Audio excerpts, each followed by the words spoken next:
Juda, il rugit puissamment et il combat pour nous. Tout genou fléchit devant lui. Notre Dieu est l'agneau, l'agneau sacrifié pour les péchés du monde. Son sang fut versé. Tout genou fléchit devant le lion et l'agneau. Oh, tout genou fléchit devant lui. Alléluia. Ouvrez grand les portes, amen. Ouvre grand les portes, laissez entrer le roi des rois. Laisse l'entrer dans ton cœur ce matin, amen. C'est Dieu qui vient sauver et libérer tous les captifs. Qui peut arrêter notre Dieu est le lion de Juda. Il rugit puissamment et il combat pour nous. Qui peut arrêter l'agneau? Notre Dieu est l'agneau sacrifié pour les péchés du monde. Son sang fut versé. Qui peut arrêter notre Dieu? Oh, qui peut arrêter notre Dieu?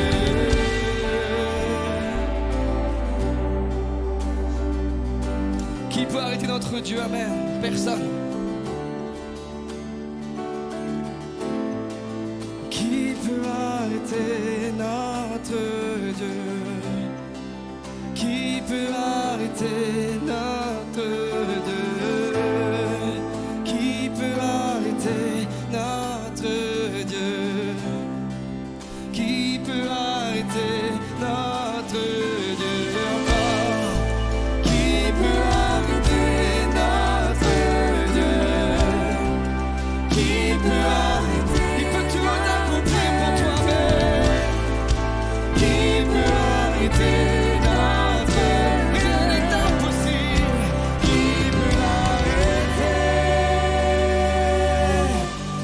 Notre Dieu est le lion de Juda. Il rugit puissamment et il combat pour toi. Qui peut fléchir devant lui? Notre Dieu est l'agneau sacrifié pour les péchés du monde. Son sang fut versé. Tout genou fléchit devant le lion et l'agneau. Tout genou fléchit devant lui. Alléluia. Oh, il est le lion qui rugit, amen.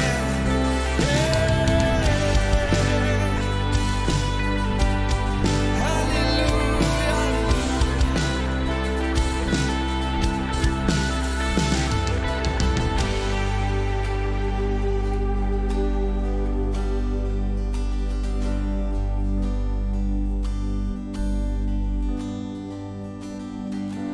Alléluia, alléluia.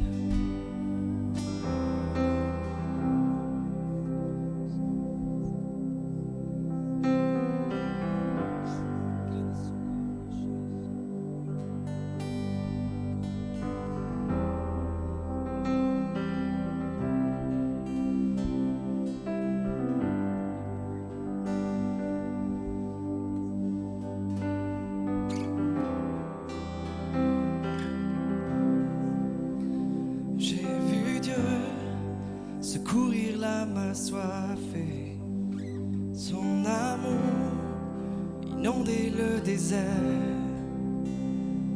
Ne me dites pas que ses bontés sont épuisées. Ses merveilles remplissent l'univers. J'ai vu Dieu délivrer le condamné, l'accueillir de ses bras grands ouverts. Ne me dites pas que son pardon est limité.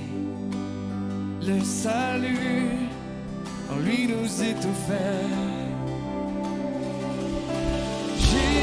Jésus-Christ, Saint Sauveur, le nom au-dessus de tout nom. Chante-le.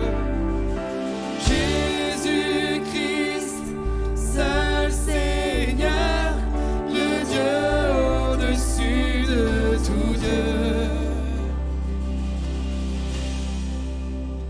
J'ai vu Christ vêtu d'autorité, élevé à la droite du Père.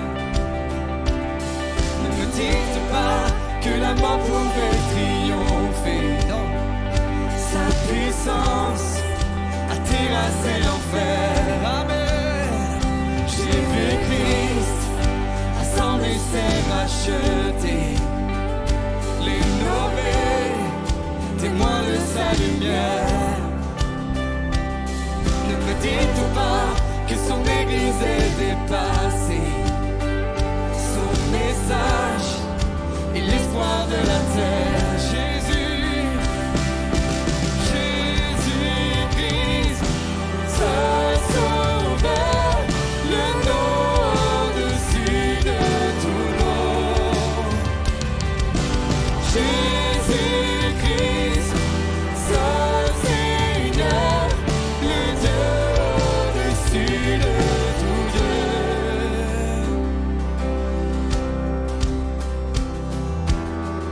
Le seul Seigneur qui règne à paix. Oh, j'ai vu ensemble. J'ai vu son Saint-Esprit descendre comme un feu. Ne me dites pas, la vie n'est pas dans ce lieu. J'ai vu son Saint-Esprit agir devant mes yeux. Ne me dites pas, la vie n'est pas dans ce lieu. J'ai vu son Saint-Esprit descendre comme un feu. Ne me dites pas, la vie n'est pas dans ce lieu. J'ai vu son Saint-Esprit agir devant mes yeux. Ne me dites pas que Jésus n'est pas le seul Dieu. Jésus-Christ, Saint Sauveur, le nom au-dessus de tout nom. Jésus-Christ, seul Seigneur, le Dieu au-dessus de tout Dieu. Jésus-Christ, seul Sauveur, le nom au-dessus de tout nom. Le seul nom qui sauve, amen. Jésus-Christ, seul Seigneur, Le Dieu au-dessus de tout Dieu. J'ai vu son Saint-Esprit descendre comme un feu. Ne me dites pas que la vie n'est pas dans ce lieu. J'ai vu son Saint-Esprit agir devant mes yeux. Ne me dites pas, ne me dites pas, ne me dites pas que Jésus n'est pas le seul Dieu. Oh, il règne. Jésus-Christ, seul Sauveur, le nom au-dessus de tout nom. Chantons-le, amen. Jésus-Christ, Seul Seigneur, le Dieu au-dessus de tout Dieu. J'ai vu son Saint-Esprit descendre comme un feu. Ne me dites Que la pas, vie n'est pas dans ce Non, lieu. j'ai vu son Saint-Esprit agir devant Chante, Église, mes chante, yeux. alléluia. Ne me dites pas que Jésus n'est pas le seul Dieu. J'ai vu J'ai vu son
Ce moment il est pour toi ce matin. Nous les chrétiens, on vient ici pour adorer Dieu. On attend tous patiemment ce dimanche matin pour venir adorer notre Dieu ensemble. Et on le fait tous impatiemment chez nous tous les jours. Est-ce que vous êtes comme moi où dès le matin, dès que vous vous levez, vous avez envie d'adorer Dieu, de bénir pour tout ce qu'il fait pour vous, pour qui il est? Et c'est juste normal que les chrétiens qui sont là ici le dimanche explosent de joie parce que la semaine, ils marchent avec Dieu. Ils cheminent avec Dieu. Et ce matin, tu es là et Dieu veut te parler à toi. C'est ça qui est extraordinaire avec Dieu, c'est que on est des dizaines ici, mais Dieu va te parler à toi. Parce que tu n'es pas venu par hasard, parce que Dieu sait toutes choses. Et dans ce moment-là qui va être plus calme, l'Esprit de Dieu va parler à ton esprit. Alors laisse-le t'envahir ce matin. Et toi aussi, commence à ouvrir ta bouche, commence à parler avec Dieu. Et les chrétiens ici qui sont là, commencez à adorer Dieu. Nous sommes dans la présence de Dieu ce matin, il est là. Saint-Esprit agit comme tu l'entends. Amen.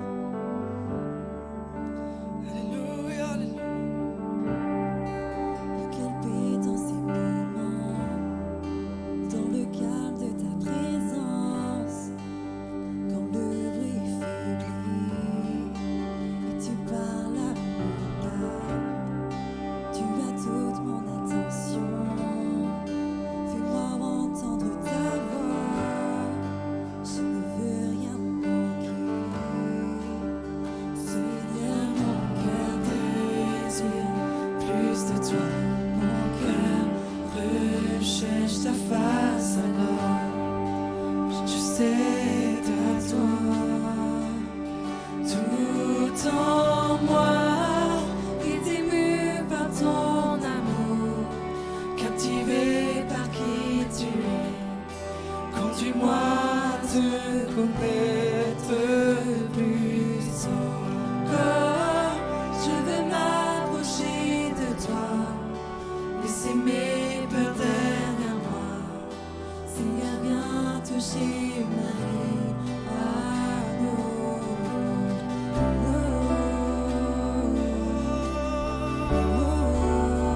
Viens toucher nos vies, Seigneur.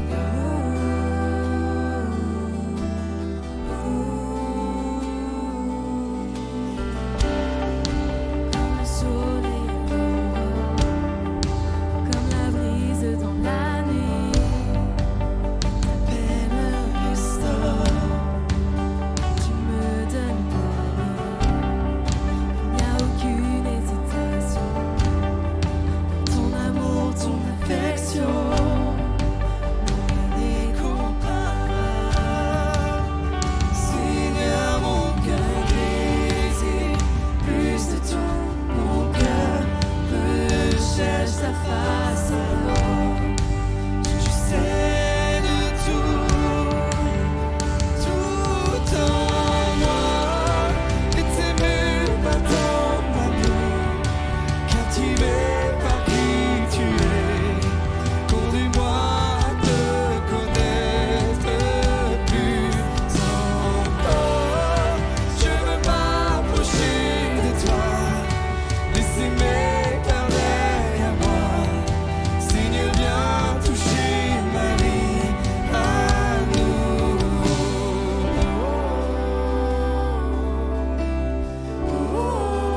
Laisse-le toucher ta vie, Amen.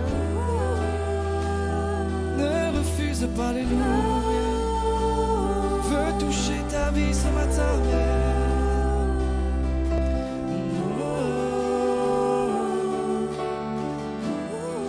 À toi j'ouvre mon cœur, dis-lui ce matin, à toi j'ouvre mon cœur. À toi j'ouvre mon cœur, Seigneur. À toi j'ouvre mon cœur à jamais. On fait ce que toi seul sais faire. Jésus vient régner dans ma vie comme une prière. À toi j'ouvre mon cœur, À toi j'ouvre mon cœur à jamais. Donc fais ce que toi seul sais faire. Jésus, viens régner Dans ma vie, à toi j'ouvre mon cœur, Seigneur. À toi j'ouvre mon cœur à jamais. fais ce que toi seul sais faire. Mais toi seul, Seigneur, Jésus, viens régner dans ma vie.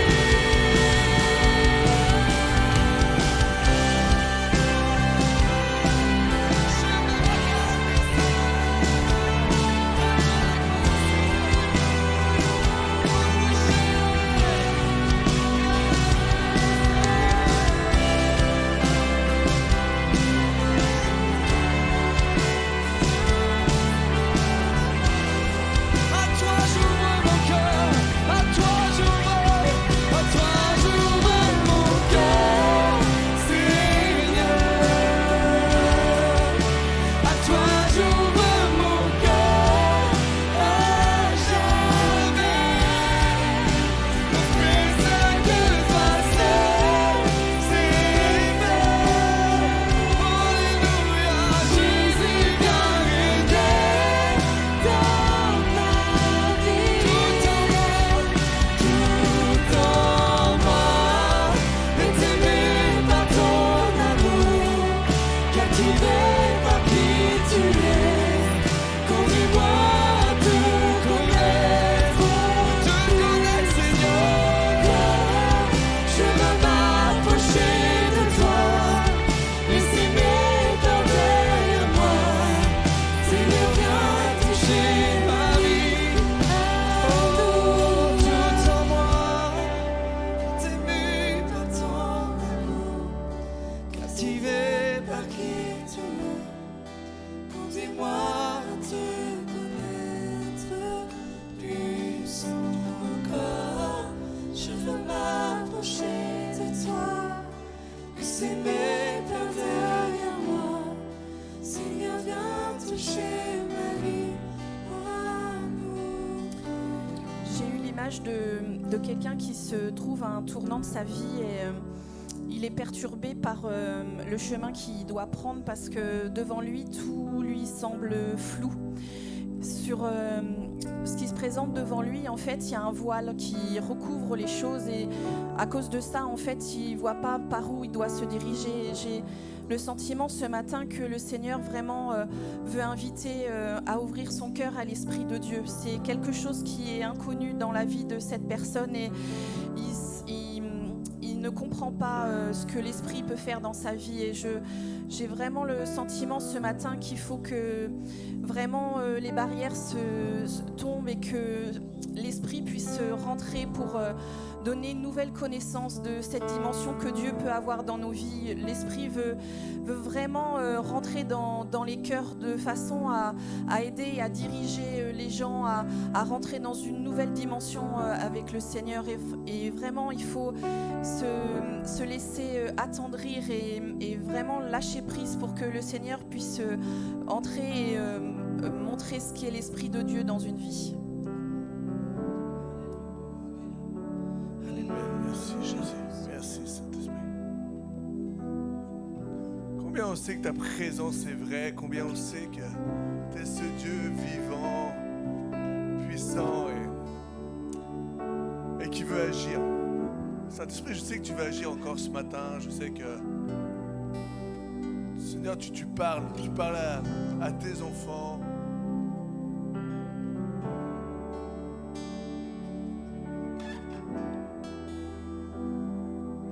Et peut-être que tout simplement tu sais pas où t'en es. Peut-être simplement tu sais pas où t'en es. T'es là, t'es un peu perdu dans ta vie là. Et Dieu veut juste te dire que il peut t'aider. Il peut t'aider. Il veut t'aider. Et si tu viens à lui, il va t'aider. il peut, il veut. Ta démarche va faire qu'il va. Maintenant, c'est à toi de venir, c'est à toi de laisser, c'est à toi de chercher Dieu. Dieu est vrai. Dieu est vivant. C'est un truc de fou. Hein. C'est un truc de fou, mais c'est ce qu'on vit à chaque jour. Ce que l'Église vit, c'est ce que tu vis, c'est ce que je vis. Je cherche Dieu. Je me repens devant Dieu. Parce que je sais que je suis imparfait, parce que je fais des erreurs. Mais je veux me mettre devant Dieu tout simplement parce que je ne veux pas éloigner sa présence. C'est tellement fort. Je demandais pardon à Dieu simplement parce que j'ai peur que l'Esprit de Dieu quitte ma vie. Je prie que mon cœur ne s'endurcisse pas, mais que bien au contraire, Seigneur, montre-moi, dirige-moi. Alors si tu ne sais pas comment faire, si aujourd'hui tu es là et tu dis mais comment je peux faire, je ne comprends pas, qu'est-ce que je dois faire? Tout simplement, je t'invite chez toi à mettre un petit peu de louange. Comme on fait là, tu mets un peu de louange. Et alors t'invites tout simplement le Saint-Esprit. Saint-Esprit, j'ai besoin que tu viennes, j'ai besoin que tu me parles. Et à un moment juste, tu arrêtes de parler, tu cherches, tu écoutes la louange et tu arrêtes de parler et tu essaies d'entendre cette petite voix qui veut te parler à l'intérieur de toi. Parce que Dieu veut te parler, Dieu veut se révéler dans ton cœur. Et combien de fois où Dieu est venu se révéler? Combien de fois Dieu m'a donné des réponses? Combien de fois Dieu m'a guidé? Dieu m'a consolé. Et c'est ce que Dieu veut faire avec toi. T'es pas tout seul. T'es pas tout seul. Ouais, mais tu connais ma situation, tu vois le problème. Laisse-moi dire que pour Dieu, à travers Jésus, rien n'est impossible. Rien n'est sans solution. Parce que Dieu est la solution. Et ce matin, simplement, ce 5 mai, ce dimanche 5 mai, aujourd'hui, nous allons prendre la Sainte Seine, prendre cette part et nous rappeler, cette part à la table là, et nous rappeler tout simplement ce que Jésus a fait pour nous. C'est important et l'Église se veut de prendre la Sainte Seine. On l'a fait une fois par mois tout simplement parce que on veut pas faire ça religieusement, tout simplement, mais on veut prendre conscience de ce qu'on fait. Et souvent, tu prends conscience de ce que tu fais, pas quand tu le fais tout le temps, mais quand tu le fais occasionnellement. Et dans 1 Corinthiens 11, verset 23-26, ça nous dit « Car j'ai reçu du Seigneur ce que je vous ai enseigné. » C'est que le Seigneur Jésus dans la nuit, et c'est une vérité, Jésus dans la nuit où il a été livré, il a pris du pain, et après avoir rendu grâce, il l'a rompu et il a dit à ses disciples, il a dit « Ceci c'est mon corps. Mon corps est rompu pour vous. Mon corps va être déchiré. Mon corps va être meurtri pour vous. Vous faites ceci en mémoire de moi. » De même, après avoir soupé, il prit la coupe et dit « Cette coupe est la nouvelle alliance en mon sang. Mon sang a été versé pour vous. Faites ceci en mémoire de moi toutes les fois que vous en boirez. Car toutes les fois que vous mangez ce pain et que vous buvez cette coupe, vous annoncez la mort du Seigneur jusqu'à ce qu'il vienne. » Tout simplement, laisse-moi te dire ce matin qu'à travers la Sainte Seine, on se remémore cette nouvelle alliance qui nous donne d'avoir accès directement au Père à travers Jésus. Simplement parce que nous, on est imparfaits. Lui est parfait. Et il a pris, la parole de Dieu dit que la croix, c'est la malédiction. Il a pris la malédiction, il a pris ta malédiction, il a pris ma malédiction. À la base, il y a le péché qui est entré dans notre vie à travers Adam. Il y a eu cette malédiction, on a été jeté. Et Dieu, à travers ce nouvel Adam, à travers Jésus, nous transforme cette malédiction en bénédiction. Et à travers le sang de Jésus sur la croix, il y a tout simplement la puissance des cieux qui descend pour toi.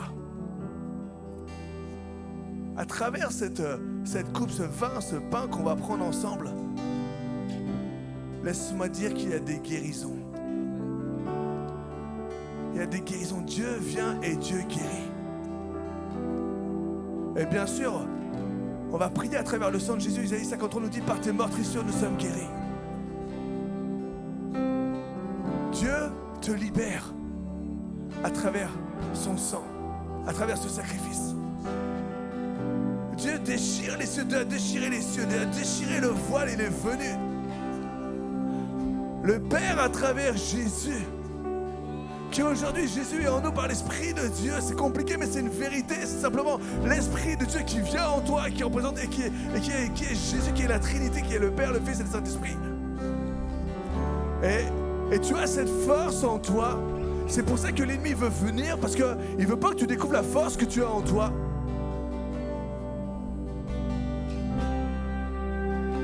Et tu as cette force, cette puissance qui te délivre et qui te guérit. Et ce matin, je veux juste prier pour tous ceux qui sont touchés dans leur cœur, dans leur esprit, dans leur âme, tous ceux qui sont blessés. À travers ce sang, Seigneur, bien sûr, je pense à tous ceux pour lesquels on prie le mercredi après mercredi. Seigneur, merci pour Alain, pour Marcel, pour Kevin.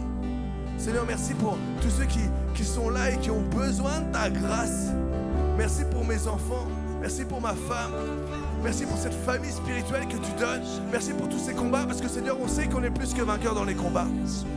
Seigneur, on veut prier aussi aujourd'hui particulièrement pour Vincent qui est à l'hôpital. Seigneur, tu vois combien ça a été dur cette semaine pour lui. Seigneur, tu vois combien il y a eu comme cet arrêt cardiaque, cet AVC qui est venu, Seigneur, mais tu lui donnes, Seigneur, tu le renouvelles, tu ressources, tu touches, tu donnes un nouveau cœur, Seigneur. Là où c'est impossible à l'homme, c'est possible à Dieu. Seigneur, tu es ce Dieu, Seigneur, qui guérit, tu es ce Dieu qui vient. À travers cette nouvelle alliance, nous déclarons, Seigneur, la guérison, Seigneur, dans le corps de Vincent. Et Seigneur, nous prions aussi pour Leslie, Papa. Tu vois, Seigneur, elle était aux urgences, tu as eu cette intervention dans son corps. Et Père, nous prenons cette autorité que tu donnes à tes enfants. Et nous prions les uns pour les autres. Et nous prions, Seigneur, et nous prenons cette puissance que tu donnes à la croix. Tu es monté, ton sang a coulé, tu t'es donné pour chacun d'entre nous.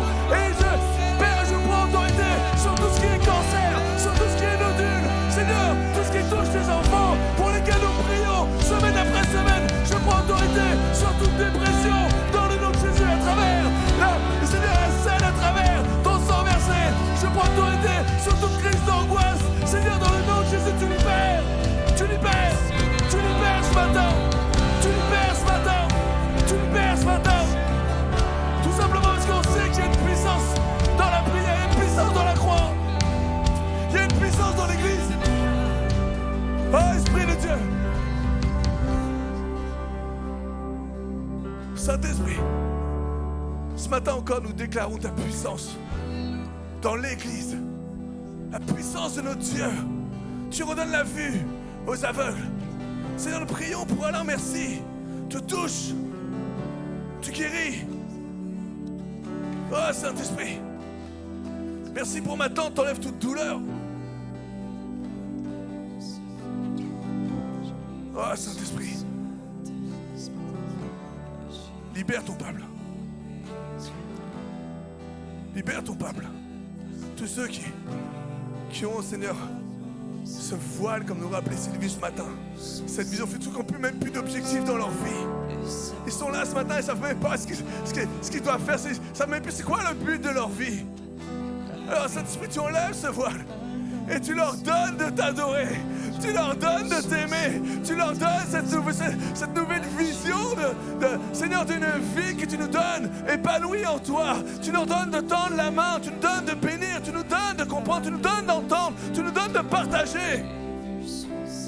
C'est toi qui mets le désir, Esprit de Dieu, dans nos cœurs. Tu nous donnes cette envie d'être saint, cette envie de te chercher, cette envie d'être plus proche de toi, pas simplement le dimanche, mais à chaque jour, comme nous rappelait Mika. Seigneur, la première des choses, c'est je me lève et je te remercie. C'est Seigneur, je veux mettre mes yeux dans ta parole. La première des choses. Encore ce matin, l'Église te bénit, l'Église te remercie, l'Église te cherche, l'Église te dit, sois le bienvenu, Saint-Esprit. Seigneur, prends toute la place ce matin. Seigneur, viens, on a besoin de toi. Viens restaurer nos cœurs brisés. Viens relever celui, Seigneur, qui a été brisé. Viens. Parce que nous savons que tu es vrai. Parce que nous voulons vivre l'Église. Pas simplement dire je suis l'Église, non, c'est je vis l'Église. Alléluia. Alléluia. Oui. Oui. Je suis tellement sûr que tu es là. Tellement sûr que tu es là. Et c'est avec un cœur repentant toujours que je viens dans ta présence. Mais je sais aussi que le diable ne peut pas m'accuser parce que tu m'as justifié, Jésus. C'est ça la nouvelle alliance. Est-ce qu'on peut prendre ensemble ce pain, ce corps brisé pour toi? Prenons ensemble le pain. Et juste je voudrais remercier Delphine qui a fait ce pain elle-même pour nous. Merci Saint-Esprit de bénir sa maison, Seigneur. Et merci Seigneur, de donner des talents et des personnes comme ça dévouées pour ta cause, pour qui tu es. Prenons ensemble le pain dans le nom de Jésus. Merci Saint-Esprit. Juste nous rappeler ton cœur, meurtri à la croix pour nous. La Bible dit que tu t'es donné. Tu t'es donné. Tu t'es donné. C'était un acte volontaire. Et sinon, on va prendre ce jus de raisin pour nous rappeler ce sang qui a été versé, mais ce sang qui nous libère ce matin. Ce sang qui nous rachète.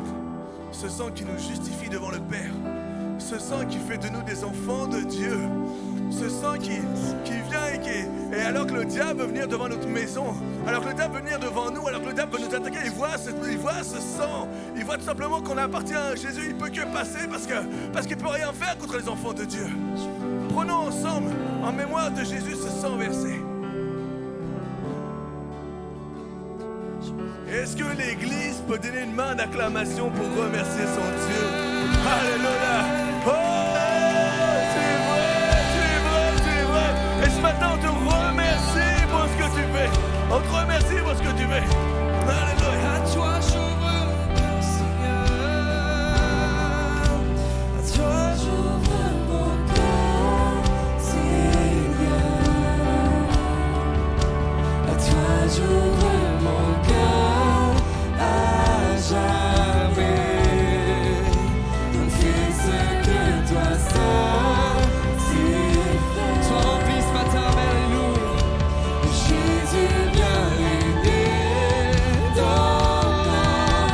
À toi j'ouvre mon cœur, Seigneur. À toi j'ouvre mon cœur à jamais. Donc fais ce que toi seul sais faire. Jésus vient régner dans ma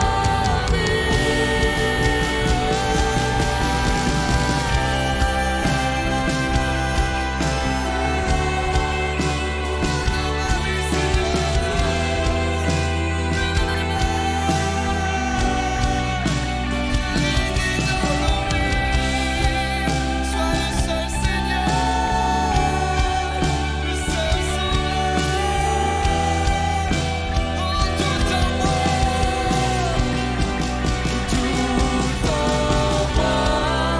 est aimé par ton amour, captivé par qui tu es. Conduis-moi à te connaître plus encore. Je veux m'approcher de toi, laisser mes peurs derrière moi. Seigneur, viens toucher ma vie. Tout en moi, est aimé par ton amour, captivé par qui tu es. Conduis-moi à te connaître plus encore. Je veux m'approcher de toi, laisser mes peurs derrière moi. Seigneur, viens toucher ma vie. Oh, à nouveau.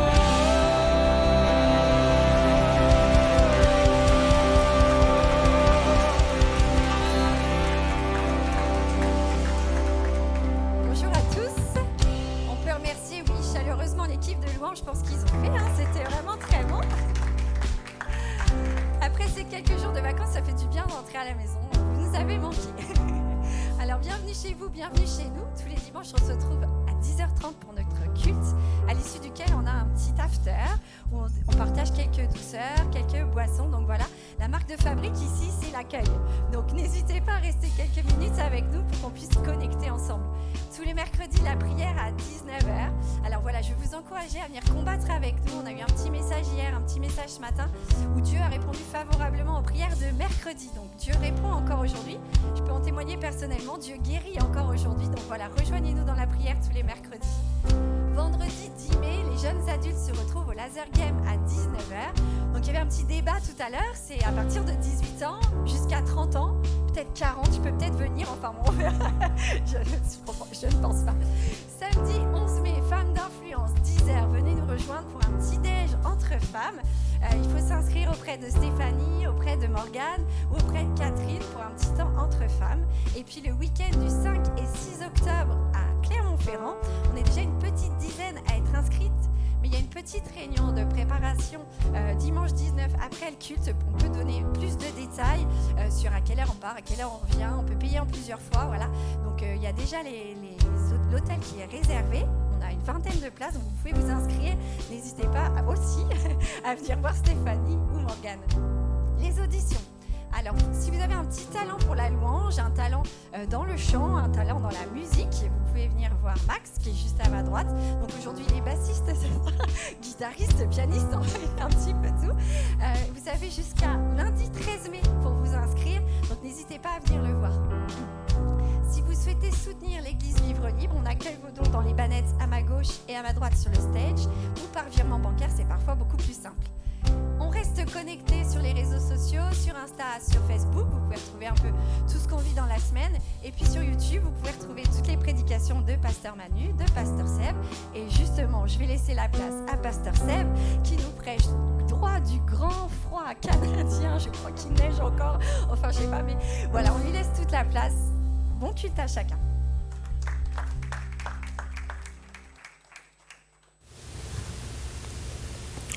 Bonjour à toutes et à tous, c'est un plaisir d'être avec vous ce matin depuis le Canada pour prêcher la parole de Dieu à vous en Normandie, Église Vivre Libre, l'église de mon cœur, une église qui est chère à mon cœur. Mes salutations particulières à Pasteur Manu et Pasteur Stéphanie et à l'équipe qui travaille et qui dirige cette église merveilleusement bien. Alors que j'étais avec vous quelques semaines en arrière pour les baptêmes, j'ai pu voir comment mes yeux ont vu l'œuvre de Dieu qui prend place dans ce lieu. Et je suis tellement réjoui de voir comment Dieu fait les choses, comment Dieu agit, tantôt d'une manière d'un côté, tantôt d'un autre côté. Mais vous êtes vraiment au bénéfice de puissants ministères à travers Manu et Stéphanie, mais aussi à travers tous les leaders qui servent semaine après semaine au sein de l'église Vivre Libre. Est-ce qu'on peut juste donner une main d'applaudissement pour les leaders de l'église qui font un travail extraordinaire? Merci pour eux, merci pour l'œuvre qu'ils font. J'ai un message sur mon cœur pour vous ce matin, alors que quelquefois on contemple les ruines de décisions qu'on a pu prendre, d'actions que l'on a pu faire, quelquefois même simplement de choses qu'on a héritées dans nos vies, de choses qu'on n'a rien fait pour vivre ces ruines, ces décombres, mais on est comme assis sur un tas de ruines. Est-ce que ça t'est déjà arrivé, toi, d'être comme assis sur un tas de ruines et te dire, mais qu'est-ce que je fais là? Puis qu'est-ce que je fais avec ça? J'aimerais vraiment qu'on puisse ensemble se rappeler, juste un petit flashback en arrière, en France, alors que en 2019, moi je me rappelle vraiment, il y a des choses, des fois, dans nos vies, il y a des faits, c'est marquant, on se rappelle exactement où on était et ce qu'on faisait à ce moment-là. Et deux faits que j'ai listés dans mes notes. Le premier, en 2019, alors que je suis aux États-Unis, à la réception d'un hôtel, en train de réserver ma chambre d'hôtel, et la personne à l'hôtel me regarde et me dit « Oh, on parle de vous à la télé ». Et je dis « Wow, je suis aux États-Unis d'Amérique, dans l'État de New York, et dans l'État de New York, la personne me dit « On parle de moi à la télévision derrière ». C'est comme juste fou. Je retourne ma tête et on parlait pas de moi, mais on parlait de la France. C'est vraiment à ce moment-là, je me rappelle exactement où j'étais, ce que je faisais quand Notre-Dame de Paris était en feu. Et le monde entier avait les yeux rivés sur Notre-Dame de Paris. Alors que la photo s'affiche à l'écran, on se rappelle tous de cette vision de la flèche, symbole de Notre-Dame, qui s'écroule dans le feu et dans les décombres au milieu du parvis de l'église. Un autre fait historique que j'ai noté, où je sais exactement ce que je faisais à ce moment-là, c'est le 11 septembre 2001. On connaît tous, juste la mention de la date fait nous fait rappeler ce que l'on faisait, où on était lorsque 2 avions détournés par des terroristes ont été projetés dans les tours jumelles du World Trade Center, provoquant des dégâts massifs et déclenchant des incendies dévastateurs. Mais écoute bien cette information. Alors que la conception des tours était faite pour résister à des impacts d'avions, justement. Ils avaient étudié, travaillé pour que si un avion par erreur venait percuter la tour, les tours étaient censées rester debout. Mais malgré tout cela, devant l'impact, la puissance de l'impact qui avait pris place, les tours n'ont pas pu résister puis se sont écroulées. Et elles ont fait près de 3000 morts et laissé plein de dégâts matériel. On se rappelle tous aux informations avoir vu cette croix qui se dressait au milieu des ruines, cette croix en métal qui apparaissait sur ce champ de ruines, mais on se rappelle surtout le champ de ruines. Mais j'aimerais vous dire ceci, alors que le temps a passé, les années ont filé, aujourd'hui, alors que nous retournons aux États-Unis, on peut se rendre compte que les ruines ne sont plus. Et elles ont laissé la place à un nouvel édifice dont la taille et la qualité impressionnent tous les visiteurs de ce lieu. Moi-même, je suis allé à New York devant le nouveau World Trade Center. Les tours sont immenses, impressionnantes, tout est rebâti et il y a des générations qui sont là, qui se promènent, qui visitent, qui n'ont aucune idée de ce qu'a été l'année de 2001 et particulièrement le 11 septembre lorsque toutes les décombres étaient au milieu de la ville. Alors que nous ouvrons la parole de Dieu ce matin, j'aimerais vous emmener avec moi dans le livre de Néhémie. C'est un de mes livres préférés. J'ai déjà prêché sur Néhémie, mais tellement de choses à dire sur Néhémie. Et j'aimerais vous inviter ce matin à faire une entreprise de reconstruction. J'aimerais qu'on puisse rebâtir. C'est un message ce matin qui s'adresse à tous ceux qui veulent bâtir ou à tous ceux qui veulent rebâtir.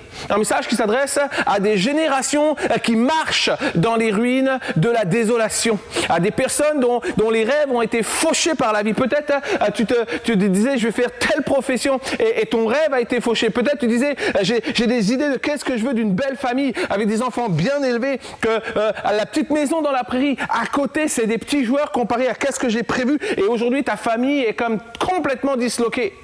C'est un message qui s'adresse à des gens qui peut-être eux n'ont rien fait, n'ont rien vécu, mais ont hérité des ruines des générations qui sont venues avant elles et n'ont rien fait pour mériter ça, mais elles subissent une destinée qui leur a été imposée. J'aimerais te dire 2 choses ce matin.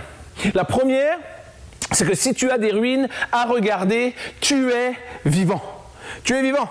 Et la deuxième chose, c'est que si tu les vois, ces ruines, c'est que tu es en vie.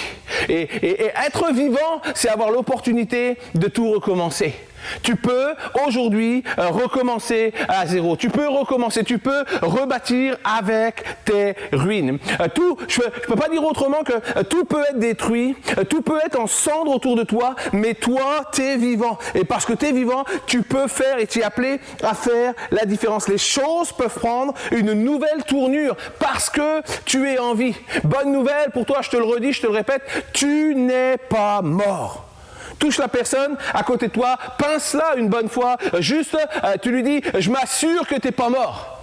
Je m'assure que tu peux rebâtir, je m'assure que tu peux reconstruire les ruines de ta vie, quelles qu'elles soient. Mais la vraie question, c'est pas est-ce que je peux rebâtir?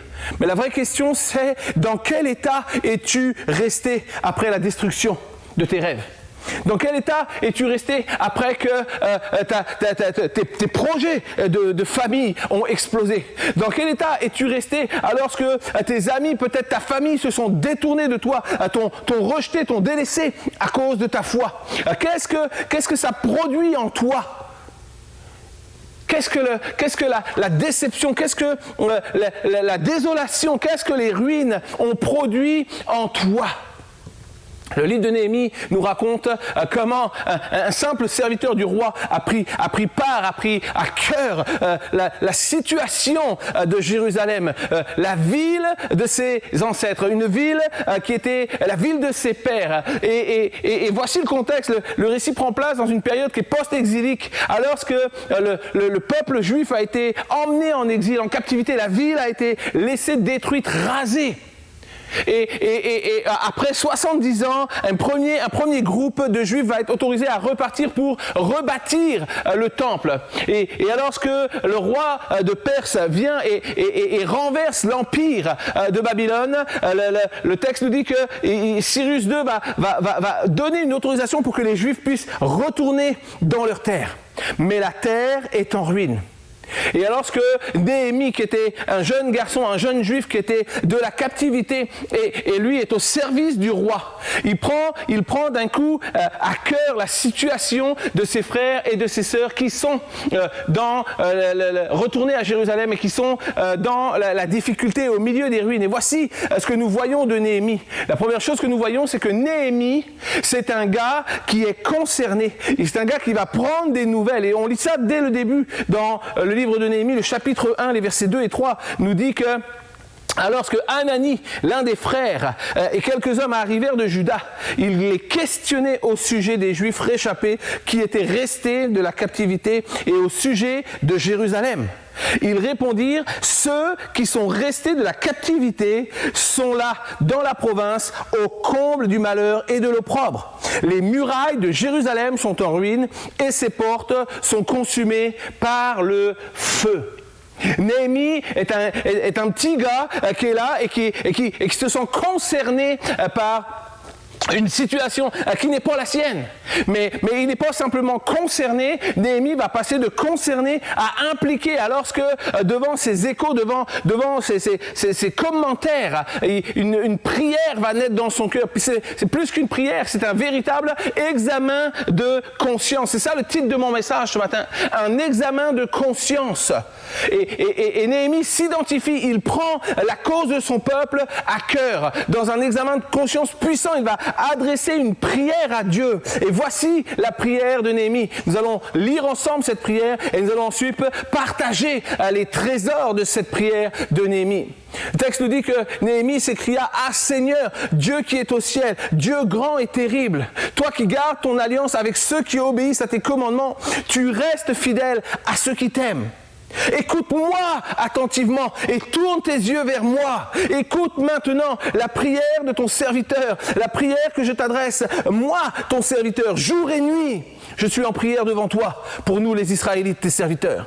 Je reconnais les péchés que nous avons commis envers toi. Oui, moi et mes ancêtres, nous avons péché. Nous avons mal agi envers toi. Nous n'avons pas obéi aux commandements et aux lois et aux règles que tu nous as données par ton serviteur Moïse. Mais souviens-toi pourtant de ces paroles que Moïse nous a dites de ta part. Si vous n'êtes pas fidèles envers moi, je vous chasserai un peu partout parmi les autres peuples. Mais plus tard, si vous revenez à moi, si vous obéissez à mes commandements, si vous les respectez, je vous rassemblerai. Même si vous êtes en exil au bout du monde, je vous ramènerai à l'endroit que j'ai choisi pour montrer ma présence. Seigneur, nous sommes tes serviteurs, nous sommes ton peuple, c'est nous que tu as libérés par ta grande force et par ta puissance. Je t'en prie, Seigneur, écoute attentivement ma prière, écoute la prière de tes serviteurs qui mettent leur joie à te respecter. Fais réussir mes projets, permets que le roi montre sa bonté envers moi. Le titre de mon passage ce matin, le titre de mon message, c'est un examen de conscience. Et un examen de conscience, c'est une pratique de réflexion profonde sur nos actions, sur nos pensées, sur nos paroles, qui vise à évaluer notre conduite et notre relation, premièrement avec nous-mêmes, mais avec les autres et avec Dieu. C'est une introspection, une analyse intérieure qui nous permet de prendre conscience de nos erreurs, de nos forces, de nos vertus. Et cette pratique est utilisée tantôt dans des contextes séculiers, tantôt dans des contextes religieux, afin de favoriser la croissance personnelle et la transformation intérieure. Dis à ton voisin, tu as besoin d'être transformé. Et je ne parle pas physiquement, tu as besoin d'être transformé. Le premier point de mon message, alors que nous avons lu la puissante prière de Néhémie, le premier point de mon message, c'est « Examine ta vie ». Examine ta vie ce matin. Examine ta vie passée, ce qui a été fait, comment ça a été fait, pourquoi ça a été fait. On a besoin d'examiner nos vies, mais on n'a pas besoin d'examiner nos vies tout de suite. On a besoin d'examiner nos vies passées afin de comprendre nos vies présentes. Peut-être on est là, ce matin tu es là et tu dis moi je comprends pas, je vais de galère en galère, je vis des galères en ce moment, je ne comprends pas, mais il y a des racines dans ton passé qui sont les sources de tes galères d'aujourd'hui. Nous avons besoin d'analyser notre vie passée pour comprendre notre vie présente. Où est-ce que j'en suis? Dans quel état je suis? Qu'est-ce que ça produit en moi? Et alors que nous examinons notre présent, nous pouvons commencer à déterminer, à prévisualiser notre futur, ce que je vois pour moi, là où je me projette dans mon état actuel, mais aussi là où je veux me tenir dans mes rêves, dans mes projets les plus fous. Nous avons besoin d'examiner nos choix, nos décisions et nos relations, mais aussi nos combats, nos difficultés et nos oppositions. Ça prend un examen de conscience pour connaître où nous en sommes.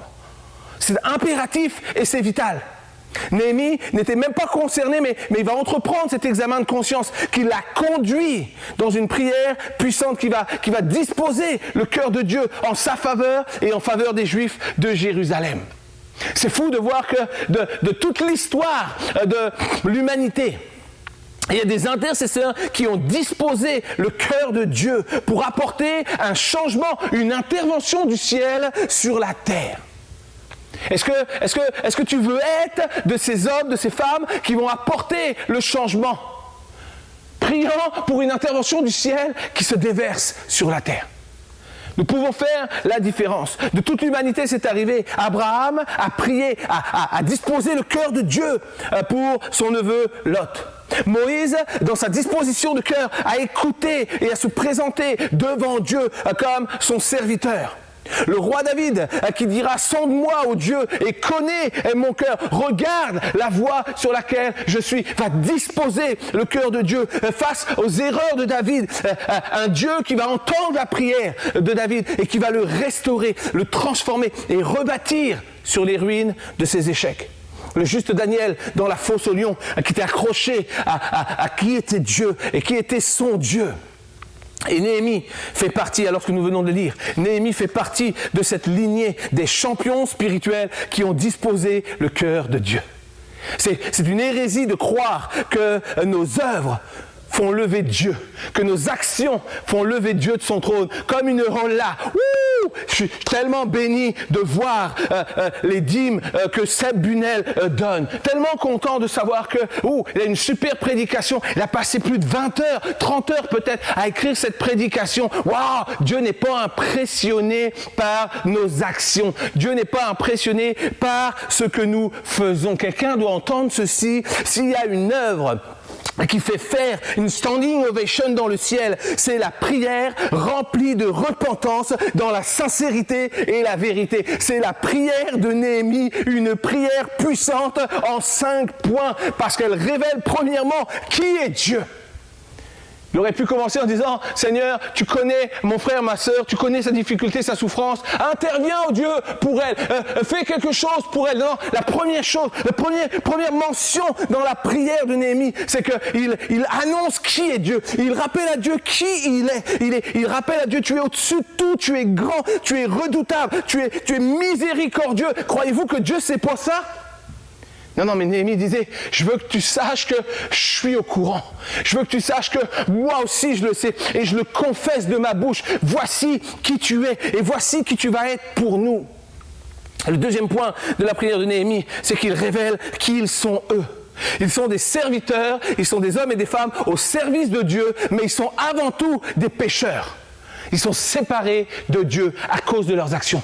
Ils payent le tribut de leur infidélité. Ils payent le prix de leur rejet de Dieu dans leur vie, dans leur société. Et alors qu'ils sont des serviteurs de Dieu, ils sont des serviteurs empêchés à cause du péché de se tenir dans la présence de Dieu. Mais le troisième point de Néhémie, la prière de Néhémie, nous rappelle, et elle rappelle les promesses de Dieu. Tu es la rédemption. Tu es la réhabilitation. Tu es le rassemblement, la restitution. Elle confesse également, 4e point, elle confesse, elle produit la repentance pour les offenses et pour la désobéissance. Voici qui tu es, voici ce que nous avons fait, mais nous venons devant toi avec nos fautes et nos péchés. Viens, Seigneur, sois la source de notre réhabilitation, de notre rédemption, de notre rassemblement, de notre restitution. Et enfin, elle appelle le surnaturel et la manifestation divine. Écoute ton serviteur. Donne du succès. Alors que j'ai déclaré qui tu es, alors que j'ai déclaré qui nous sommes, alors que j'ai confessé mes fautes, alors que j'ai déposé mon péché devant toi, Seigneur, viens donner du succès à ton serviteur. Viens ouvrir une chemin, une voie de grâce et de miracle pour ma vie. La représentation de la prière de Néhémie, c'est la représentation du Saint-Esprit qui agit en nous. Écoute bien, ça manque pas, ça c'est tellement bon.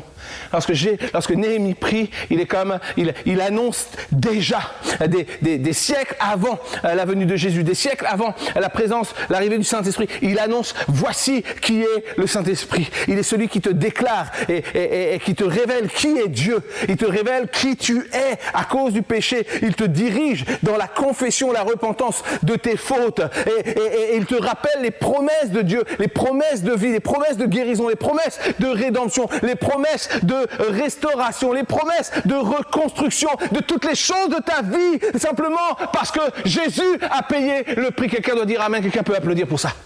Juste simplement réaliser, de prendre conscience que des siècles avant la venue de Jésus du Saint-Esprit, il annonçait déjà, voici le mode opératoire pour rebâtir ta vie. La prière de Néhémie est une prière puissante. Elle ouvre des portes là où il n'y en a pas. Peut-être dans ta situation actuelle, il n'y a pas d'issue. Peut-être tu es là, tu dis, mais moi, il y a bien longtemps que je ne suis plus assis sur des ruines. Parce que les ruines m'ont tombé dessus. Parce que les ruines m'ont couvert. Parce que les ruines m'écrasent. Parce que je suis sous les ruines, incapable de bouger. J'aimerais dire à quelqu'un ce matin que même si tu ne vois pas de porte de sortie dans ta situation, Dieu est celui qui va la créer. Dieu est celui qui te dit, voici, je vais créer la porte de sortie. Tu ne resteras pas enfermé dans tes idées noires. Tu ne resteras pas dans tes déceptions. Tu ne resteras pas dans tes frustrations. Tu ne vivras plus sous les décombres de ta vie brisée et sous les cendres du passé. Parce que j'ai tout prévu pour toi. Si tu décides de m'accepter, si tu décides de marcher avec moi. La prière de Néhémie, elle ouvre des portes là où il n'y en a pas. Lorsque Néhémie s'examine, Néhémie me dresse une prière tellement puissante, tellement merveilleuse. Dans un examen de conscience, il s'associe à ses frères. Il s'associe au péché de ses pères. Il déclare, voici qui je suis, mais voici qui tu es. Empêche-moi de regarder à moi, mais donne-moi de regarder à toi, afin de voir le miracle arriver. Deuxième point de mon message, arrête de contempler les ruines. Il y a une différence entre regarder et contempler. Et lorsque je te dis arrête de contempler les ruines, c'est pas une erreur. On est certain que c'est très très beau de contempler un coucher de soleil sur une plage du Mexique, sable blanc, la mer, le transat, la margarita à la main, le soleil qui couche dans la mer et on voit le soleil disparaître comme s'il rentrait dans la mer et on contemple ça, c'est de toute beauté, c'est magnifique et c'est tellement beau et on veut prendre du temps pour voir tout ça, rien manquer. Mais j'ai jamais vu personne qui m'a dit, Pasteur Seb, peux-tu me prêter 500 €? J'aimerais ça pouvoir me rendre en Ukraine pour contempler les dégâts, pour contempler les ruines, pour contempler m'asseoir au milieu du champ de bataille et regarder tout ce qui est détruit et dire, waouh, c'est tellement beau, j'ai pas vu plus beau depuis mon coucher de soleil du Mexique. C'est faux, c'est pas vrai. Personne ne contemple les ruines. Et pourtant, j'aimerais te dire ceci, arrête de contempler des ruines. Regarder, ça implique une observation rapide, une observation superficielle. On peut regarder quelque chose sans nécessairement y accorder beaucoup d'attention. Alors que je tourne ma tête, je regarde le piano et je me détourne de celui-ci.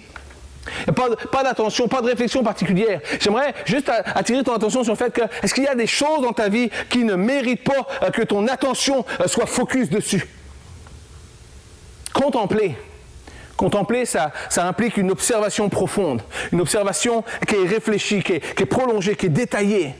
La contemplation est souvent associée à une appréciation esthétique, spirituelle, intellectuelle de tout ce qui est observé.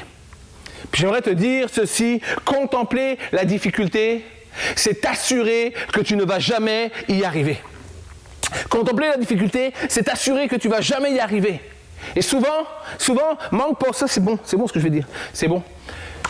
Souvent, on a un mindset, une mentalité que l'ennemi a inversée. Et nous avons besoin de revenir dans une vraie mentalité. Parce que souvent, on contemple nos ruines, on contemple les dégâts dans nos vies, on contemple les choses qui ont été détruites, on contemple nos mariages qui sont sur le point de voler en éclats, on contemple nos relations brisées, on contemple nos échecs du passé. Et en passant, on regarde à Jésus. Tellement bon de réaliser que nous ne sommes pas appelés à contempler les ruines et regarder à Jésus. Nous sommes appelés à regarder nos ruines d'un coup d'œil, de dire « Waouh, oui, il y a des ruines dans ma vie, mais je vais contempler Jésus. Je vais contempler le roi des rois. Je vais contempler celui qui est au-dessus. Je vais contempler celui qui est plus grand. Je vais contempler celui qui, par sa puissance, peut rebâtir, peut prendre chaque ruine de ma vie. Je ne contemplerai plus mes ruines. Je vais les regarder. Oui, il y en a, mais je vais contempler celui qui peut faire quelque chose de grand avec. » T'as manqué une occasion de dire Amen. Ou peut-être tu l'as dit, je suis pas là pour voir. Mais nous avons besoin de changer notre mindset de prisonnier de nos pensées. Inverse ta façon de penser. Commence à regarder tes problèmes, commence à regarder tes ruines, mais commence à contempler la grandeur et la puissance de Dieu, son autorité. Voyez-vous, les Juifs étaient retournés à Jérusalem et les Juifs étaient assis et contemplaient les ruines, les murailles. La ville était à découvert. La ville était plus protégée. Oui, il y avait des difficultés qui pouvaient arriver de partout. Mais les Juifs regardaient ces difficultés et les Juifs avaient perdu de vue que le temple avait été rebâti. Le temple avait été rebâti.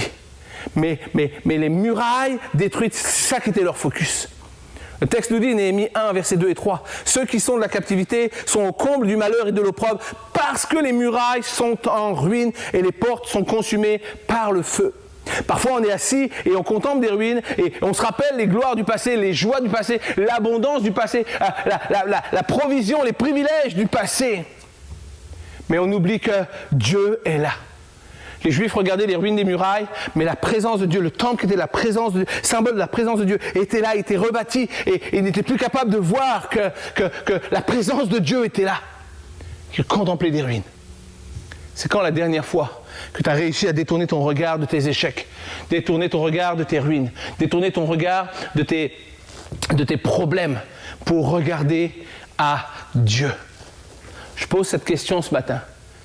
C'est vrai que certains ont jamais rien fait, jamais rien demandé pour vivre dans un champ de ruines. C'est un héritage qu'ils ont reçu, un héritage dont ils ne sont même pas responsables. Oui, c'est vrai, tu peux être là. Tu peux peut-être être là ce matin puis tu dis, moi j'ai rien demandé. Moi j'ai juste grandi dans une famille dysfonctionnelle. Moi j'ai juste grandi dans une famille violente. Moi j'ai juste grandi avec un papa qui buvait ou qui frappait ma mère ou je ne sais quoi.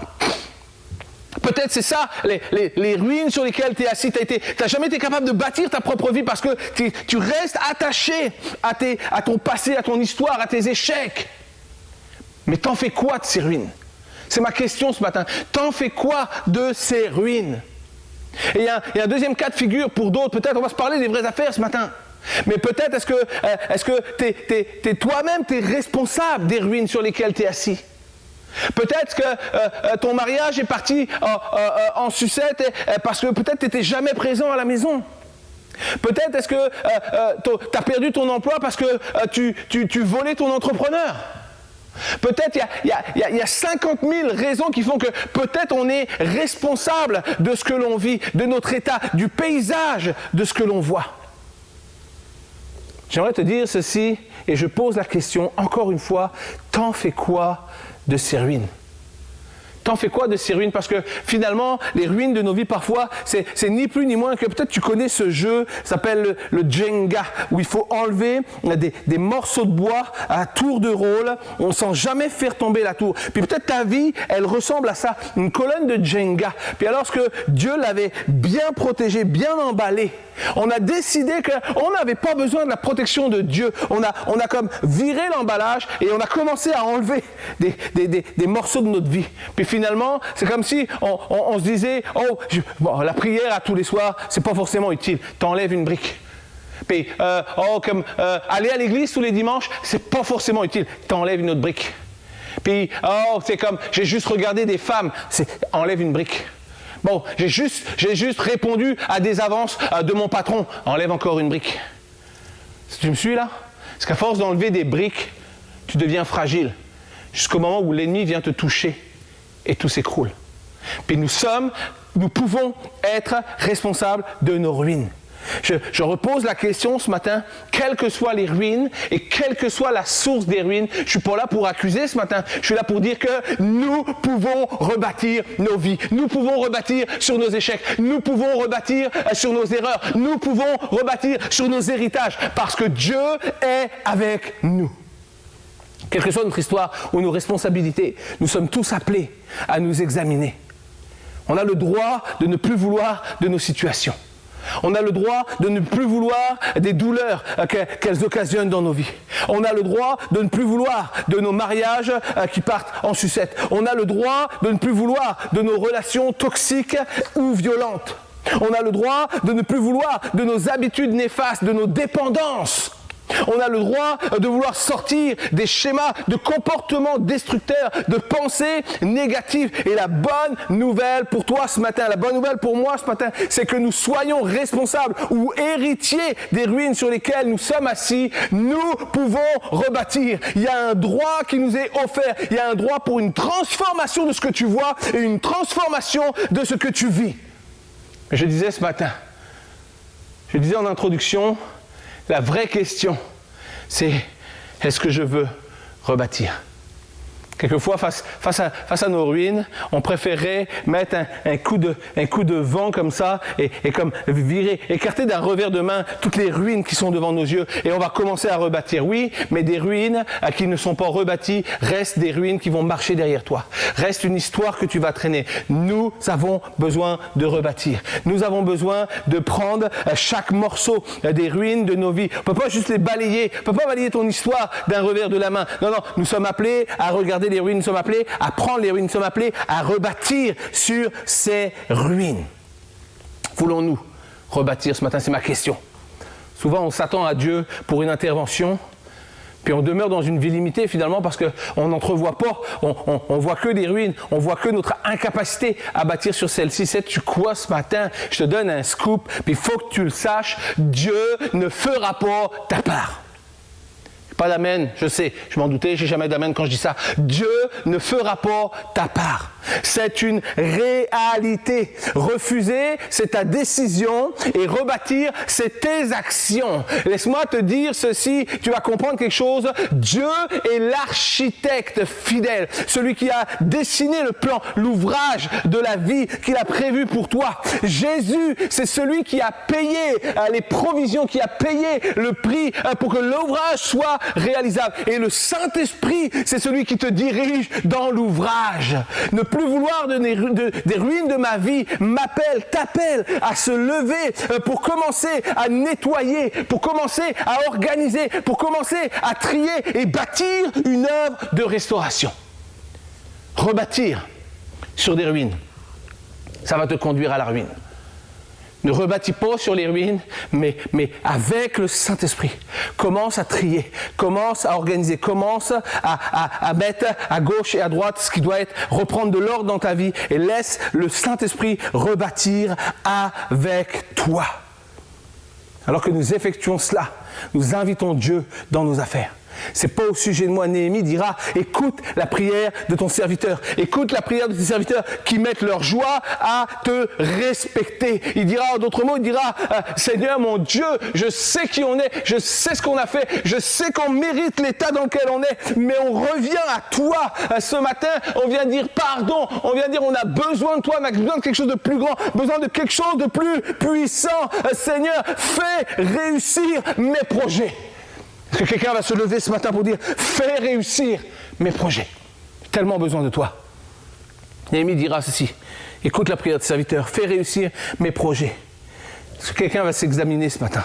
Est-ce que quelqu'un va regarder sa vie pour déceler les failles, pour se tenir devant Dieu, pour lui dire, je vais mettre ma joie à te servir. Mon Dieu, fais réussir mes projets. Là où j'ai toujours échoué, dans toutes les tentatives que j'ai faites, jamais réussi. Mais aujourd'hui, je sais qu'avec toi, tout peut changer. Seigneur, fais réussir mes projets. Que mes yeux ne regardent plus les ruines, mais que mes yeux regardent à toi. Que mon cœur ne pleure plus sur les pertes, mais qu'il se réjouisse devant la grandeur de tes plans. Que mes émotions ne me conduisent plus dans les erreurs, mais qu'elles soient renouvelées dans la vérité. Est-ce qu'on se parle des vraies affaires ce matin? Est-ce qu'on se parle des vraies affaires ce matin? Mon troisième point, et je sais que je vais perdre la moitié de l'assemblée, mais Dieu n'est pas responsable de tes échecs. Dieu n'est pas responsable de tes échecs. Laisse-moi te matérialiser cela pour que tu comprennes vraiment bien. Alors que les images vont apparaître à l'écran, mais pas trop vite, c'est l'anniversaire de mon fils. Imagine c'est l'anniversaire de mon fils, puis moi j'aime mon fils et je veux lui faire un beau cadeau à mon fils. Alors je lui fais un gâteau de Olaf, il aime Olaf la Reine des Neiges. Je lui fais un gâteau de Olaf et voici à l'écran la photo du gâteau de Olaf. C'est un merveilleux Olaf, tout est comestible dans ce Olaf, il est beau, il est grand. Mais alors que j'arrive chez le pâtissier et que le pâtissier me donne le prix du gâteau, je tombe à la renverse. Je n'ai pas demandé un Olaf en plaqué or. C'est quoi l'affaire? Il y a un lingot qui est caché dans le Olaf ou quelque chose. C'est extrêmement cher. Je vais pas payer un prix pareil pour un Olaf en gâteau. Là. Mais comme je suis pas bête, je vais le faire moi-même, mon Olaf. Puis je vais le faire, je suis capable. Je suis pas plus bête qu'un autre. Puis voici mon Olaf à l'écran, deuxième photo. Est-ce qu'on s'entend qu'il y a comme quelque chose qui n'a pas été dans mon affaire? Mais reste avec moi, ça devient très intéressant. Imagines-tu que je prends mon Olaf, puis que je m'en vais voir le pâtissier avec mon Olaf? Ma première question, avant même de prendre mon Olaf pour aller voir mon pâtissier, c'est que j'ai raté mon Olaf comme ça, là. Est-ce que ça remet en question les compétences du pâtissier que j'ai été voir, qui voulait me faire un beau Olaf d'ailleurs? Est-ce que le fait que j'ai raté mon Olaf, ça veut dire que le pâtissier n'est pas capable de faire le Olaf comme j'avais prévu qu'il soit fait? Et pire encore, là, si je prends mon Olaf et que je vais voir le pâtissier et que je lui dis, monsieur le pâtissier, je suis vraiment pas content de ça, là. C'est quoi ça? Puis lui, il a dit, je sais pas, c'est Olaf. Il dit, non, c'est pas Olaf. J'en fais des Olaf, c'est pas Olaf, ça. Je veux pas le savoir. Moi, j'en veux pas de ça. Puis je veux être remboursé. Je suis vraiment pas content. Penses-tu que le pâtissier va rembourser ton gâteau? Non. Le pâtissier va te dire, monsieur, j'avais un projet pour vous. Le v'là, vous l'avez vu, il est en vitrine. Vous n'avez pas voulu payer le prix. Vous avez décidé de faire par vous-même. Et c'est fou. C'est la même chose qu'on fait dans nos vies. On fait sans Dieu. On ne veut pas payer le prix. Mais après, on vient avec les ruines et on lui reproche. Et puis Dieu, pourquoi je vis ça? Et puis Dieu, pourquoi je passe par là? Et puis Dieu, pourquoi qu'il m'arrive ça? On ne peut pas accabler Dieu du résultat de nos choix. Surtout quand Dieu a des projets plus merveilleux. Mais écoute bien ça, manque pas ça. Si à un moment, arrête de texter, lâche ton téléphone, tu dois entendre ça, alors que tu as raté ton gâteau Olaf. Peut-être comme moi, plusieurs fois, tu as voulu faire des gâteaux Olaf dans ta vie. Ton mariage est peut-être un gâteau Olaf, comme je le disais tout à l'heure. Ton entreprise est peut-être un gâteau Olaf. Je ne sais quoi, mais laisse-moi te dire ça. Jésus, c'est le pâtissier qui te dit, apporte-moi ton gâteau. Non seulement je vais te recevoir, mais je vais te guider pas après pas pour que tu réussisses réussisses ton gâteau. Je vais me tenir à tes côtés et tout ce que tu vas pas réussir à faire, on va le reprendre ensemble. On va le recommencer jusqu'à ce que tu y arrives. Est-ce que ça va me prendre du temps? Oui, ça va me prendre du temps. Mais on va faire ça ensemble. Et je te demanderai rien pour ça. Je te demanderai pas un sou, pas un euro. Quel que soit le temps qui passe, je serai là. Je te demande juste de croire en moi. Je te demande juste de croire dans ma capacité de te rendre meilleur. Je te demande juste de croire dans ma capacité de reconnaître qui je suis. C'est ça que Dieu fait avec toi. C'est ça que Jésus fait avec toi. Il dit, ok, tu as raté plein de choses. Ok, tu as manqué plein de cibles. Mais on va recommencer ensemble et ça ne va rien te coûter. Mais tu ne peux pas accabler Dieu pour les résultats de tes choix. Mais tu peux le consulter pour savoir comment revenir dans la voie. Néhémie a déclaré pour son peuple et pour lui. Écoute maintenant la prière que je t'adresse. Moi, ton serviteur, jour et nuit, en prière devant toi, pour nous les Israélites, tes serviteurs, je reconnais les péchés que nous avons commis. Oui, moi et mes ancêtres, nous avons péché. Nous avons vraiment mal agi envers toi. Nous n'avons pas obéi aux commandements et aux lois, aux règles que tu nous as données par ton serviteur Moïse. Voir les ruines, c'est un fait. Mais reconnaître qui les a produits, c'est ça qui doit nous interpeller. Est-ce que je suis capable de reconnaître lorsque j'ai bâti mes propres ruines, lorsque j'ai moi-même été l'instrument qui a fait qu'aujourd'hui je suis assis sur un tas de cendres, aujourd'hui je suis assis peut-être sur un tas de ruines. Est-ce qu'il serait possible que nous soyons les responsables de nos situations et que Dieu ait simplement exercé un droit de retrait disant moi je peux pas t'accompagner dans la voie que tu as choisie, je peux pas t'accompagner dans la vie que tu as choisie. Néhémie dira ceci, il dira nous n'avons pas obéi. Est-ce que ça parle à quelqu'un cette phrase ce matin? Nous n'avons pas obéi. Je n'ai pas obéi. Ça prend un examen de conscience réel et sérieux pour arrêter de vivre au milieu des ruines et pour arrêter de vivre au milieu du déni. Pour arrêter de vivre au milieu des ruines de ta famille. Peut-être tu avais un plan, une belle famille, mais ton caractère, ta violence, tes échecs à répétition ont placé des ruines relationnelles avec tes enfants et ils ne veulent plus te voir. Peut-être ton conjoint ou ta conjointe est sur le point de partir parce qu'elle ne veut plus non plus de tout ce que tu amènes dans la maison. Peut-être tu es dans les ruines de ta business, tu voulais bâtir une belle compagnie et bénir l'œuvre de Dieu par tes finances, mais l'argent facile, les magouilles, le travail dissimulé ont percé ton entreprise et ont fait exploser ta business, ta job en plein vol. Peut-être tu as besoin de ne plus voir les ruines de ta vie spirituelle. Peut-être tu voulais vivre une vie avec Jésus, une relation merveilleuse, mais le compromis, l'amour du monde s'est positionné sur ta foi et a eu raison d'elle. Peut-être on parle des ruines que produisent des dépendances dans ta vie. Quelles que soient les ruines. On doit se poser cette question, serait-il possible que j'ai ma part de responsabilité? La réponse est très souvent oui. Mais souvent les ruines ont dévasté nos rêves, nos projets et nous ont laissés sans protection, comme les Juifs l'étaient après l'exil, au comble du malheur, dans la désolation, à vivre les souvenirs du passé.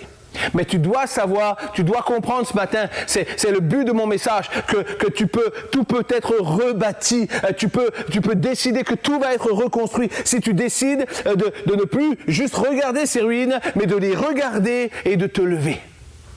C'est quand tu n'as plus la force, mais que tu décides que les choses doivent changer, que Dieu t'assure, que Dieu t'assiste, que Dieu te donne la force d'aller plus loin, que Dieu va conduire tes yeux plus loin que ce que voient tes yeux et ton esprit. Il est temps, mon frère, mes sœurs, il est temps d'arrêter de rêver nos vies dans nos pensées, mais de commencer à les vivre dans nos actions, parce que Dieu veut nous aider à rebâtir, et c'est mon dernier point ce matin. Dieu veut t'aider à rebâtir. Pendant que j'appelle les musiciens à venir me rejoindre, Dieu veut t'aider à rebâtir. Alors que la semaine passée, on était en famille au Québec avec mes parents et peut-être plusieurs d'entre vous, vous êtes au courant, mais alors qu'on était en famille au Québec, on a été téléphoné pour nous dire que la maison avait été cambriolée. Et c'est juste fou. Alors que il n'est jamais arrivé un cambriolage, mais la maison a été cambriolée. Mais par la grâce de Dieu, après avoir pris quelques bijoux, quelques montres, un peu d'argent par-ci par-là, pas de dégâts. Vraiment, il travaille vraiment propre. On était presque à envoyer une lettre de remerciement aux cambrioleurs si on avait eu leur adresse. Merci d'avoir laissé la maison sans trop de dégâts. Tout a été refermé, etc. Mais mon fils a décidé de mettre une caméra cachée quelque part au cas où quelqu'un reviendrait. Et 12 jours plus tard, alors que c'était la nuit en France, mon fils me téléphone, il me dit, j'ai appelé la police, les cambrioleurs sont dans la maison encore. Je les vois à l'image, ils sont en train de cambrioler la maison une deuxième fois. Mais cette fois-ci, ce qu'on s'entend que c'était dans un autre état d'esprit, une autre mentalité, ils ont ruiné la maison. Donc on va arracher les volets, casser les fenêtres, arracher les portes à l'intérieur de la maison, arracher les bâtis. La maison était vraiment sans dessus-dessous. Parce que comme alors que on a passé la nuit au téléphone, on a dormi, et eux en France et nous au Québec, on a enchaîné les journées, les nuits sans dormir. Et alors que j'ai dormi 1 heure la nuit, et le lendemain j'avais encore plein de choses à faire. Et le soir du samedi, c'était un vendredi soir, le soir du samedi, alors que je me couchais tard après avoir fini à mes notes de mon message, et je me lève très tôt le dimanche matin pour faire l'église ici au Québec. Et alors que la seule chose que j'avais quand je me suis couché ce soir-là à 23h, c'est je veux juste être tranquille, je veux juste avoir la paix, je veux juste dormir, juste me reposer. Puis à 3h du matin, mon téléphone sonne à nouveau avec insistance, et c'est mon fils qui me rappelle pour me dire qu'il est à la police et qu'il y a des choses à voir, etc., etc. Est-ce qu'on s'entend une chose là? Des fois là, on est fatigué de ce qu'on vit. On est fatigué, on ne veut plus. La seule chose qu'on veut, peut-être tu es là ce matin et tu dis, moi je suis tanné de ma situation.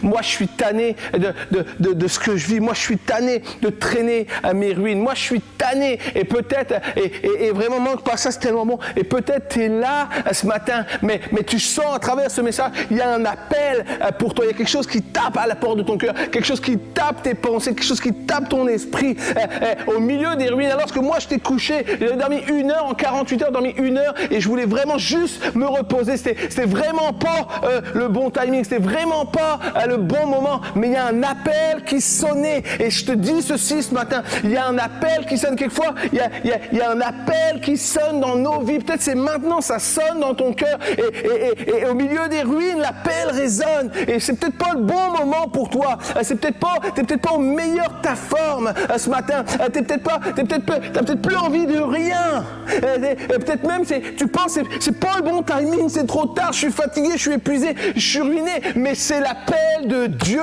Lève-toi ce matin, réponds et vois le miracle de Dieu s'installer dans ta vie pour voir ce qui a été détruit être rebâti. Quelqu'un doit ce matin juste entendre l'appel que Dieu peut rebâtir. Tu peux rester assis sur les ruines de ta vie, ou tu peux réaliser que Dieu n'est pas la cause de tes échecs, mais que Dieu peut être la solution et l'œuvre de restauration. Tu as le droit de décider que les ruines ne vont pas demeurer. Tu as le droit de te lever, de commencer à rebâtir. Quelqu'un doit entendre ceci, il n'y a pas de point de non-retour si je décide non plus de me servir de Dieu, de l'utiliser selon ce que j'ai besoin, mais de me lever pour le servir. Seigneur, c'est plus au sujet de ce que je veux de toi, c'est au sujet de ce que tu veux de moi. Et au milieu de mes ruines, je veux me lever. La prière de Néhémie n'a pas fait apparaître des murailles de protection autour de la ville, mais elle a fait apparaître une motivation dans son cœur pour passer à l'action. Une motivation qui a été contagieuse et qui a motivé à leur tour l'ensemble du peuple.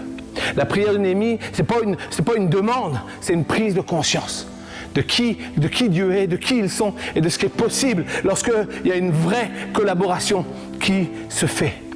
Dieu ne rebâtira pas à ta place, mais Dieu sera avec toi. Rebâtir, c'est ta décision, c'est tes actions. Mais qui va se lever ce matin alors que Néhémie rappelait les promesses de Dieu?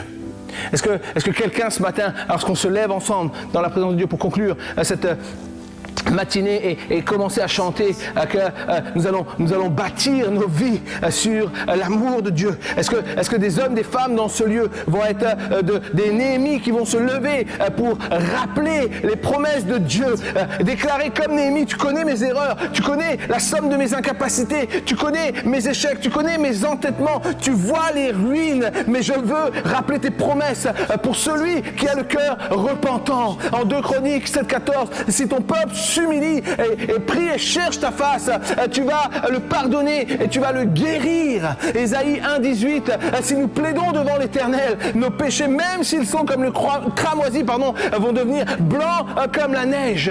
Joël 2,13, si nous revenons à toi, tu seras compatissant et miséricordieux et abondant dans ta bonté. 1 Jean 1,19, si nous confessons nos péchés, c'est ça tes promesses, Seigneur, pour nous, c'est ça tes promesses pour moi ce matin. Si je confesse mes péchés, tu es fidèle et juste pour me pardonner et me purifier. Et enfin, Ézéchiel 18,30, tu nous assures que si nous nous détournons de nos transgressions, de nos erreurs, de nos échecs du passé, l'iniquité ne causera plus notre ruine. Pouvons-nous déclarer une ovation pour Jésus, pour celui qui annonce que la ruine n'est pas la part de celui qui reconnaît ses transgressions et se présente devant Dieu pour rebâtir sa vie.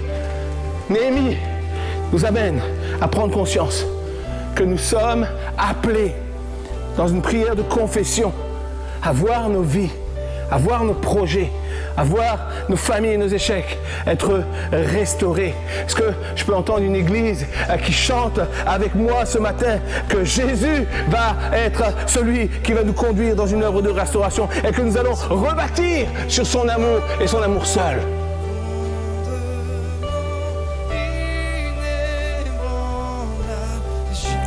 Bonjour à toutes et à tous, c'est un plaisir d'être avec vous ce matin depuis le Canada pour prêcher la parole de Dieu. Tu bâtirais ma vie sur ton amour, fondement inébranlable, et j'entrerai ma foi en ton nom seul, non je ne tremble, je bâtirai ma vie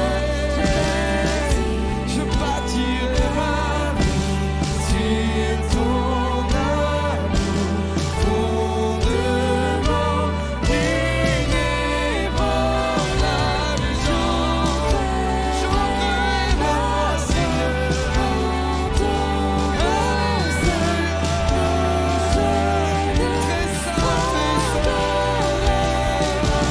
très saint, qui semble à toi, qui est comparable, ouvre mes yeux à ta bonté, déverse ton cœur en moi, révèle ton amour et en moi, passionné de ce que tu es. Merci Jésus. Seigneur, simplement on vient devant toi encore ce matin et on veut te laisser toute la place. C'est vrai que des fois, Seigneur, la vie fait que nos choix font que on amasse et on construit et on détruit et en fait finalement c'est des ruines qui sont là au fur et à mesure et qui s'accumulent et on comprend pas. Mais t'es bon, t'es fidèle. Et Seigneur, tu nous parles à travers ta parole. Et tout simplement, j'ai envie de te dire, Dieu mettait vraiment ce verset à cœur dans 2 Chroniques 31, verset 21. Alors qu'Ézéchias était roi d'Israël, là, il était là. Et Dieu te parle. Et Dieu dit juste simplement, Ézéchias, il a agi de tout son cœur. Et il réussit dans tout ce qu'il a entrepris. Waouh! Seigneur, Ézéchias, il agit de tout son cœur, ok? Et il réussit dans tout ce qu'il a entrepris. Mais c'est ce que je veux. Seigneur, tu vois mes ruines là? Oui, je veux rebâtir, oui, je veux me mettre en action. Mais j'ai besoin que tu me montres comment et qu'est-ce que je dois faire. Et donc le verset continue et il dit, en recherchant son Dieu, c'est ce que je veux faire, Seigneur. Je veux te rechercher. en recherchant son Dieu pour le service de la maison de Dieu. Ah ouais. Alors Seigneur, je veux venir, je veux te chercher, je veux travailler pour toi, pour la loi, pour la parole de Dieu et pour les commandements. Waouh. Et le verset 20 il dit, voilà ce que fit Ézéchias dans tout Juda. Il fit ce qui est bien, ce qui est droit, ce qui est vrai devant l'Éternel son Dieu. Tout simplement, en fait, Dieu veut t'aider, Dieu veut bâtir, Dieu veut rebâtir, Dieu veut enlever ses ruines, Dieu veut nettoyer, Dieu veut purifier ta vie, Dieu veut travailler avec toi. Mais fais de l'Éternel ton Dieu, ton premier. Ta vie, construis sur lui, bâtis sur lui, cherche Jésus. Regarde la parole de Dieu, viens à l'église, sers dans l'église. Fais ce qui est droit à ses yeux. Prends pas simplement ce que toi tu as envie et tu laisses le reste. Parce que alors laisse-moi te dire que tu vas rebâtir à nouveau, mais à nouveau ça va se redétruire et tu vas pas comprendre. Maintenant, si tout simplement tu places Dieu, si tout simplement tu sers Dieu, si tout simplement tu aimes Dieu, alors tu as le Olaf que tu aurais fait avant là. Tu vas devenir un pâtissier, mais génial. Et le Olaf, ce qui est bon, c'est qu'il n'était pas au chocolat. Parce que j'aime pas le chocolat. Tout ce que je sais, c'est qu'on veut bâtir sur Jésus. Si tu es là ce matin, c'est parce que tu veux bâtir sur Jésus. Si je suis là, c'est parce que j'aime Jésus et je veux plus de Jésus. Et oui, et ce qui est bon, c'est que Dieu te montre ce qui est, ce qui va pas. Et aussi, tu as tes responsabilités sur ces ruines, ce que nous rappelait le pasteur Seb. Bien souvent, on est responsable des ruines, ou on a une responsabilité dedans. Et avec Dieu, il ne suffit pas de se voiler la face. Non. Ok. On relève nos manches. On est responsable. Et on va assumer. Et on va travailler avec Dieu. Église Vive Libre. Est-ce que tu veux travailler avec Dieu? Alors relève tes manches. Regarde, analyse. Cherche et répare. L'Esprit de Dieu va te donner la force, les capacités, les moyens de faire. Mais tu dois faire. Il n'y a pas longtemps, je parlais avec quelqu'un et qui m'expliquait un peu et grosso modo, tout simplement, il me disait que je comprends pas, Dieu fait pas. Ah mais est-ce que toi tu fais? C'est comme si que tu devais lui tomber comme ça dans le bec. Non, tu as ta part à faire. Amen. Amen. Alors merci Saint-Esprit. Seigneur, on a tout simplement besoin de toi. Eh oui, papa. Je sais qu'on a notre part à faire, mais on va la faire avec toi. Avec toi et toi en nous. Alors merci Saint-Esprit et merci au pasteur Seb. C'est toujours bon et toujours édifiant là. C'est beau aussi ce travail d'équipe qu'on fait. Merci à toute l'équipe qu'on a à l'Église Vivre Libre. C'est tellement bon et tellement fort. Et encore une fois, je dis merci à Delphine là, qui a préparé les pains pour la Sainte Seine. Voilà, il y a toujours du travail pour tout le monde. N'hésite pas. Si tu as un talent, si tu as quelque chose là, viens et on va travailler ensemble. On veut servir l'Éternel. On veut servir l'Éternel. Je veux pas rester dans mon coin à rien faire. Je veux servir l'Éternel. Je veux pas rester là simplement à prendre ce qui m'intéresse. Seigneur, je prends tous tes commandements. Et alors, je sais que tout ce que je vais entreprendre, je vais le réussir. Seigneur, je vais être droit dans tout ce que je fais. Et je veux chercher avant tout ton royaume et ta justice. Amen. Et j'arrête parce que sinon je vais continuer sur un... On peut... Sinon on va continuer là. Donc merci Seigneur, merci Saint-Esprit. À toi toute la gloire. Si vous avez besoin de prière, il y a une équipe de prière. Si l'équipe de prière veut s'approcher, si vous avez besoin, approchez-vous, on va prier pour vous. Je sais qu'on veut vraiment prendre aussi ce petit temps, c'est important. C'est important, tu as peut-être besoin, peut-être que le message il a touché ton cœur. Et je veux inviter l'équipe de prière à avancer. Alain, Jacqueline, Sylvie, Anaïs, ma femme.